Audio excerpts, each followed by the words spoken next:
விசாரணைக்காக அழைத்துச் செல்லப்பட்ட பழங்குடியினர் கிராமத்தைச் சேர்ந்த மாரிமுத்து என்பவர் மர்மமான முறையில் உயிரிழந்துள்ள சம்பவம் கடும் அதிர்ச்சியை கொடுத்துள்ளது. அவருடைய குடும்பத்தினருக்கு 15 லட்சம் இழப்பீடு தொகை வழங்குவதோடு அரசு அதிகாரிகள் சம்பந்தப்பட்டுள்ள இந்த வழக்கை உடனடியாக சிபிசிஐடிக்கு மாற்ற வேண்டும் எனவும் முதலமைச்சர் மு.க. ஸ்டாலினை வலியுறுத்துவதாக பாஜக மாநில தலைவர் நயினார் நாகேந்திரன் தெரிவித்துள்ளது பரபரப்பையும் அதிர்ச்சியும் ஏற்படுத்தியுள்ளது. இதுகுறித்து அவர் வெளியிட்டுள்ள அறிக்கையில், திருப்பூர் மாவட்டம் உடுமலைப்பேட்டை வனச்சரகர் அலுவலகத்திற்கு விசாரணைக்காக அழைத்துச் செல்லப்பட்ட பழங்குடியினர் கிராமத்தைச் சேர்ந்த மாரிமுத்து என்பவர் மர்மமான முறையில் உயிரிழந்துள்ள சம்பவம் கடும் அதிர்ச்சி அளிக்கிறது. போலீசாரால் அடித்துக் கொல்லப்பட்ட அஜித்குமாரின் மரணச்சுவடு மறையும் முன்னரே மீண்டும் அதே பாணியில் அப்பாவியின் உயிர் பறிக்கப்பட்டிருக்கிறதோ என்ற சந்தேகம் மக்கள் மனதில் வலுவடைய துவங்கியுள்ளது.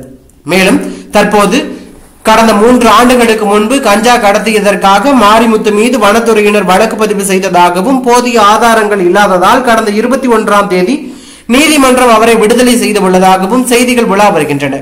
அன்று மாலையே அவரை வேறு ஒரு வழக்கில் வனத்துறை கைது செய்துள்ளதை பார்த்தால் எந்த ஒரு பழிவாங்கும் நடவடிக்கை போல தெரிகிறது.